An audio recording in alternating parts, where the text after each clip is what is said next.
Welcome to the channel's book club. One of the most notable up-and-coming creative writers in Nigeria is Chibundu Onuzo. She is the author of the acclaimed book titled The Spider King's Daughter. The Spider King's Daughter is a thrilling love and tragic story set in Lagos, Nigeria. It's the story of a rich girl who fell in love with a hawker. We asked one of our regular guests on this show, Princess Irede Abumere, to join me in reading The Spider King's Daughter and access it at Terra Culture, Victoria Island, Lagos. We both found the book absolutely engaging. Princess is a multimedia journalist and a lover of African culture and entertainment. She's the entertainment editor for an online news website, pulse.ng, and she runs a blog where she publishes stories about books, music, and her adventures. Enjoy our review session.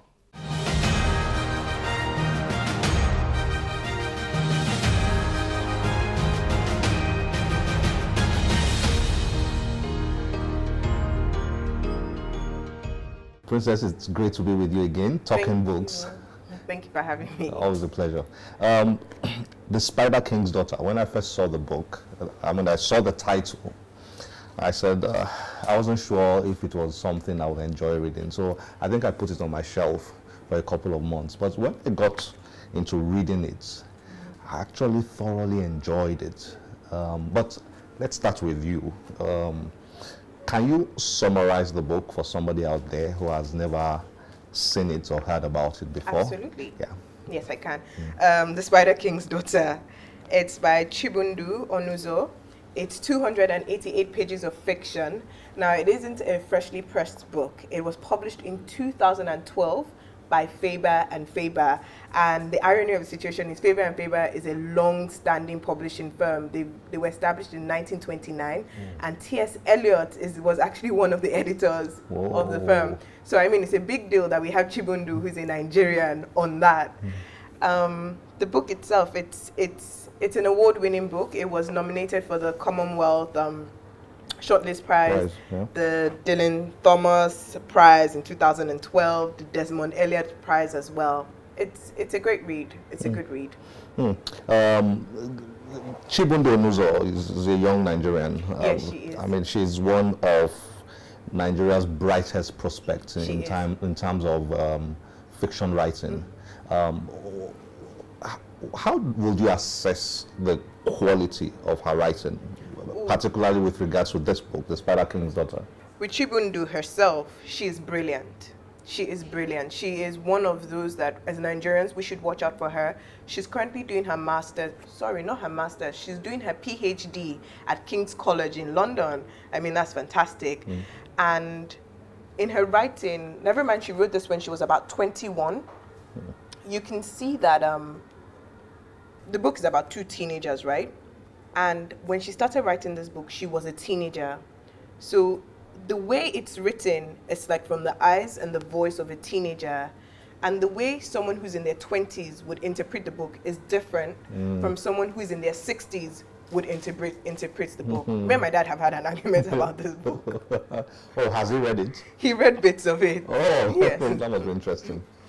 Yeah, I think so too. Chibundu is young, yes, very brilliant, you know, and I could, while reading it, I could feel her, you know, I could feel her age, I could see through her eyes, you know, but it's a very mature book, if I may put it that way.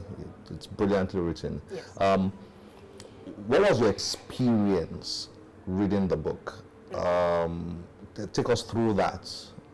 Were there ups and downs? Were there dull moments? Were there moments when you were not sure if you should go on reading? Were there moments when you just said to yourself, I absolutely have to finish this book?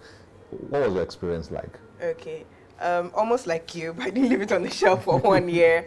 The title is a bit deceptive, like The Spider King's Daughter. You're thinking, is it a mafia story? Is it not? But you actually don't know until you open the book. It took me a week to read.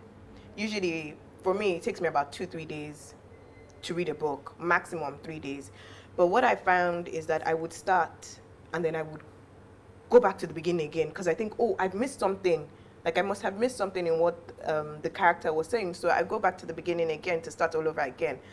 And then it gets to a point in the middle where Chibundu actually holds you. She holds you and you are like this in every page. You are just going through. And at a point I was getting frustrated, so I skipped to the back to actually look at what happened. But then again, it confuses you because you can't jump to the back. It's not one of those stories that's predictable. Very unpredictable book. You have to start from the beginning to the end. You can't skip any page. Without giving too much away, okay? Because I hope somebody is out there who is interested in reading. I did that the last time. Tell us about the book, the story, in summary. Okay. What's the story in The Spider King's Daughter? Okay, it's love. It's a story of love. It's an adventure. It's a tragedy. It's about life. It's about people who faith brings together. Some people have described this book as a modern-day Romeo and Juliet love story because it's about two teenagers from two different worlds, one from the upper class Nigerian society and one from the lower class society. So Chibundu shows you their world. She shows you the lead character, Abike Johnson, shows you the life of the upper class, how she lives, how her family is, how she interacts with her parents. And then she also shows you someone who went from being say about middle class or who had money and how his life has changed and he has to become a hawker.